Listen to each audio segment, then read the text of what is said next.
IPL में MS Dhoni पर आ गई बात तो गुस्से से लाल हो गई काव्या मारन। कर दिया ऐसा ऐलान, मच गया क्रिकेट की दुनिया में घमासान। देखते रह गए रोहित शर्मा और गंभीर। आईपीएल में धोनी के लिए सबसे बड़ी बोली लगनी तय। काव्या मारन भी चाहती हैं धोनी को खरीदना। पहली बार जुमा पर आई दिल की बात। धोनी को लेकर काव्या ने बोल दी बड़ी बात। क्या काव्या की टीम से खेलेंगे धोनी? सबसे बड़ी खबर धोनी के लिए सभी से लड़ गई काव्या मारन। मालिकों की बैठक में काव्या मारन ने खोल दिया हर किसी के धागे। इस बार आईपीएल की मेगा ऑक्शन को लेकर तैयारी बहुत जोरदार है। रोहित शर्मा मेगा ऑक्शन में नजर आएंगे। सूर्य कुमार यादव भी मेगा ऑक्शन में अपनी बोली लगवाते दिखाई पड़ सकते हैं, मगर हर किसी की निगाह इस बार महेंद्र सिंह धोनी पर लगी हुई है, क्योंकि धोनी को ऐसा हो सकता है कि इस बार चेन्नई सुपर किंग्स रिटेन ना करे, जिसके पीछे कई सारी वजह है। लेकिन इसी बीच चेन्नई सुपर किंग्स ने धोनी को अपने पाले में रखने के लिए सबसे बड़ा दाव खेल दिया, जिसके बाद काव्या मारन का गुस्सा 7वें आसमान पर पहुंच गया। काव्या ने दिल खोलकर धोनी पर बात की और कहा कि सरासर धोनी का अपमान करने की कोशिश की जा रही है। धोनी के साथ ऐसा नहीं होना चाहिए, जिसके बाद इस बात के कयास लगाए जाने लगे कि क्या काव्या मारन महेंद्र सिंह धोनी को अपनी टीम में लाना चाहती है। क्या है पूरी कहानी, काव्या ने कैसे धोनी के लिए बहुत बड़ी बात बोली है, पूरी खबर आपको बताते हैं। लेकिन आपको याद दिला दें कि काव्या मारन वही हैं जिन्होंने सबसे महंगे खिलाड़ी पैट कमिंस को पिछले आईपीएल के सीजन में खरीदा था।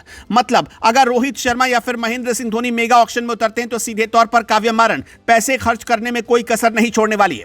आपको बताएं कि जब काव्या मारन ने पिछली बार पैट कमिंस को खरीदा था तो लोगों ने उनको बेवकूफ कहा था और तो और उन पर सवाल खड़े हो रहे थे कि वो अपने पिता का पैसा बर्बाद कर रही हैं। लेकिन जब सनराइजर्स हैदराबाद ने फाइनल मुकाबला कोलकाता से खेला तब सभी की आंखें फटी की फटी रह गई। माना जा रहा है कि इस बार भी काव्या काफी पैसा खर्च करने के मूड में है। दरअसल मेगा ऑक्शन में धोनी और उनके साथ रोहित शर्मा आ सकते हैं और इसलिए वो सीधे तौर पर एक नियम का विरोध कर रही हैं। दरअसल आईपीएल के सभी मालिकों की एक बैठक की गई, जिसमें सभी ने अपनी अपनी राय रखी और इस बैठक में कई महत्वपूर्ण नियमों पर चर्चा की गई। बैठक के दौरान सीएसके ने बीसीसीआई को एक सुझाव दिया कि यदि कोई खिलाड़ी अंतर्राष्ट्रीय क्रिकेट से 5 या उससे ज्यादा समय से संन्यास ले चुका है तो उसे एक अनकैप्ड खिलाड़ी के रूप में ऑक्शन में शामिल किया जाए। अनकैप्ड खिलाड़ी वो होता है जो कप्तानी ना किया हो। धोनी के लिए भी इसी नियम को लागू करने की मांग की गई। यह नियम पहले लागू हुआ करता था, जिसकी वजह से टीमें अपने खिलाड़ी को आसानी से अपने पाले में रख सकती थी। माना जा रहा है कि चेन्नई सुपर किंग्स इस नियम को दोबारा इसलिए लागू करना चाह रही ताकि धोनी चेन्नई सुपर किंग्स के साथ ही रहे।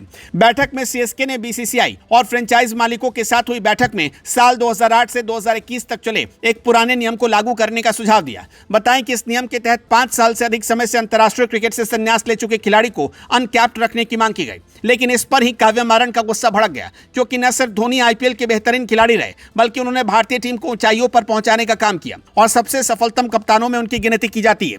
धोनी को लेकर काव्या मारन ने कहा, एक रिटायर्ड खिलाड़ी को अनकैप्ड खिलाड़ी के रूप में बनाए रखने की अनुमति देना उस क्रिकेटर के साथ साथ उनके मूल्य का अपमान करना होगा। जिसके बाद साफ हो गया कि काव्या मारन चाहती है कि महेंद्र सिंह धोनी मेगा ऑक्शन में आए ताकि उनको खरीदा जा सके। अब देखना होगा कि क्या कुछ होता है, लेकिन सभी की निगाहें धोनी और रोहित शर्मा पर टिकी हैं। देखना होगा कि क्या कुछ होता है। दोस्तों, धोनी को क्या सीएसके की तरफ से खेलना चाहिए या टीम बदलनी चाहिए? कमेंट में अपनी राय बताइए।